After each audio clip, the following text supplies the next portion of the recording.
Ministro Luiz Fux. De acordo. Ministra Carmen Lúcia. De acordo, presidente. Ministro Ricardo Lewandowski. Senhor presidente, como a segunda turma não está reunida neste momento e só se reunirá na próxima terça-feira, e dada a urgência da matéria, eu ratifico a decisão do ministro Edson Fachin. Agradeço. Ministro Gilmar Mendes. Presidente, lembrando que essa matéria está afeta à turma, mas considerando exatamente a urgência, acompanha integralmente o voto do relator. Ministro Marco Aurélio. Presidente, a legislação instrumental, ela implica, em última análise, liberdade. Saber o que pode ou não ocorrer, considerado certo procedimento, considerado certo processo. O que é que nós temos no caso? Nós temos um habeas corpus em tramitação no âmbito da segunda turma. E um habeas corpus que diz respeito a objeto definido. Diz respeito à decisão prolatada pelo Superior Tribunal de Justiça, que, no caso, manteve de forma direta ou indireta decisão do Tribunal Regional Federal da 4ª Região. Surgiu um fato novo. Indaga-se, diante desse fato novo, é possível abandonar-se a organicidade do direito, especialmente do direito instrumental, e queimar-se etapas? Qual é o ato que está sendo apreciado pelo Supremo, última instância do Judiciário? É um ato único da juíza da vara das execuções penais no campo federal de Curitiba. Os atos de Sua Excelência não estão submetidos à jurisdição direta do Supremo. Os atos de Sua Excelência devem ser impugnados. Se assim entender a defesa, no foro próprio. Já ouvi, presidente, que o Supremo tudo pode. E tudo pode porque não há acima dele um órgão competente para apreciar as respectivas decisões.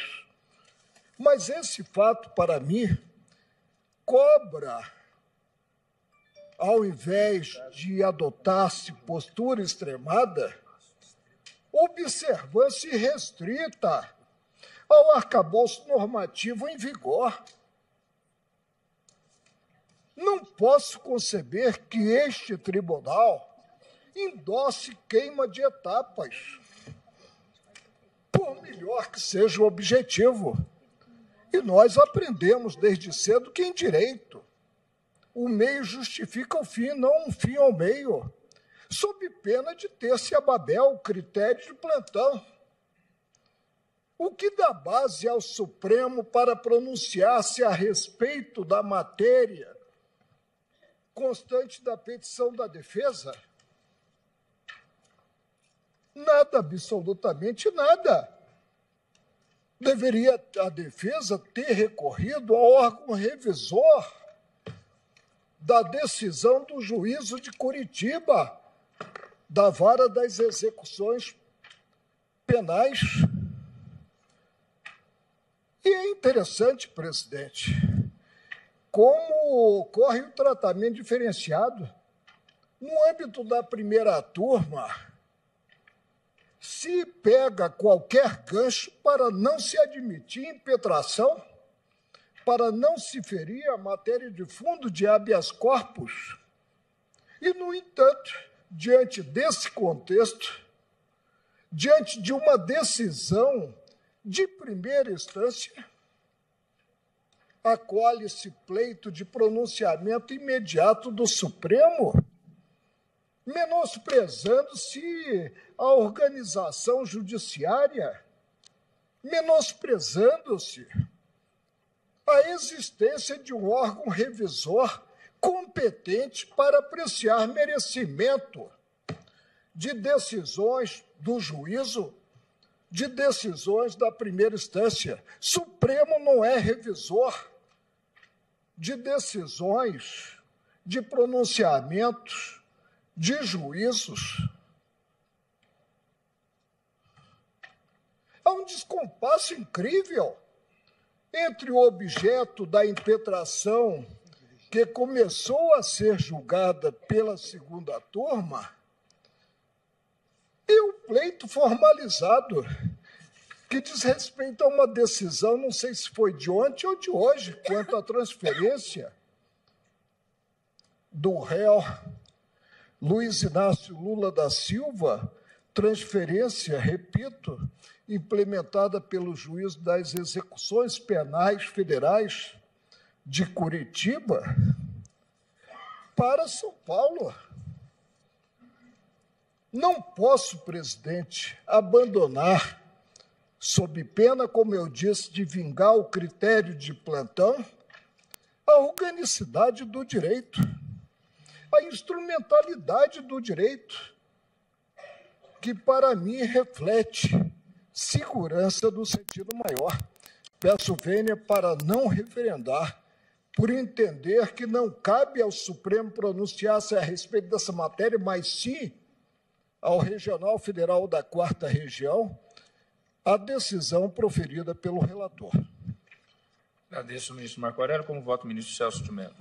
Senhor presidente, é certo que habeas corpus impetrado contra a autoridade judiciária de primeira instância, seja ela federal ou estadual, compete ao respectivo tribunal em uma situação em que se impute ato de injusto constrangimento a um magistrado federal, a competência originária para processar e julgar a ação de habeas corpus pertencerá ao respectivo Tribunal Regional Federal.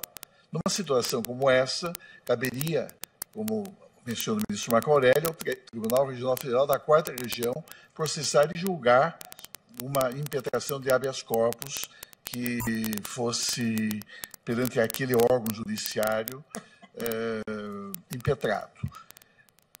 Ocorre, no entanto, senhor presidente, que tramita perante a colenda segunda turma do Supremo Tribunal Federal o habeas corpus número 164.493 do Paraná, de que é relator o eminente ministro Luiz Edson Fachin. Mas com objeto específico, esse habeas corpus não é polivalente, não permite que se pegue caronas nele.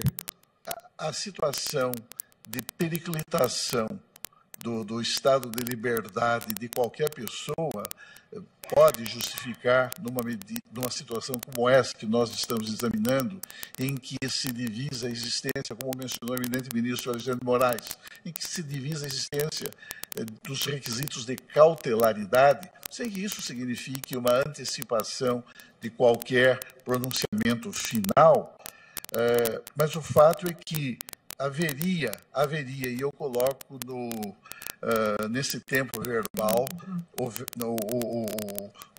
o registro que ora faço, haveria uma conexão com a ação de habeas corpus 164.493 do Paraná. E esse é o elemento objetivo que justificaria, portanto, a impetração direta ao Supremo Tribunal Federal. Tanto que, no próprio incidente de transferência que foi instaurado perante o juízo da 12ª Vara Federal de Curitiba, a partir de um pedido formulado pela Superintendência Regional da Polícia Federal na capital paranaense, pleiteou-se que ao menos se determinasse o sobrestamento do incidente de transferência até a conclusão final do julgamento do habeas corpus número 164.493 do Paraná. E houve outros pleitos subsidiários Mas, tendo em vista o que mencionou o eminente ministro Luiz Edson Fachin, a mim me parece que uma situação de clara periclitação do status libertatis do paciente e tendo em vista a existência de um processo de habeas corpus que tramita originariamente perante a colenda segunda turma do Supremo Tribunal Federal, nele já havendo sido proferidos 2 votos e sobrevindo um pedido de vista formulado então pelo eminente ministro Gilmar Mendes, a mim me parece que por uma questão de cautela se justifica a medida preconizada pelo eminente ministro Luiz Edson Fachin, com quem, pedindo vênia, eu concordo. Eu também peço vênia ao ministro Marco Aurélio, acompanho o relator e proclamo, então, a decisão na petição 8.312 trazida em mesa, que, por maioria, o tribunal referendou a liminar deferida pelo ministro Luiz Edson Fachin, nos termos do seu voto, vencido o ministro Marco Aurélio. Em relação à ação direta de inconstitucionalidade que estava apregoada na parte anterior da sessão, de número 3.446, o ministro relator indica que seu voto é um pouco extenso, e então eu vou encerrar a sessão e retomaremos amanhã com o voto na ação direta de inconstitucionalidade 3.446, de relatoria do ministro Gilmar Mendes. Está encerrada a sessão.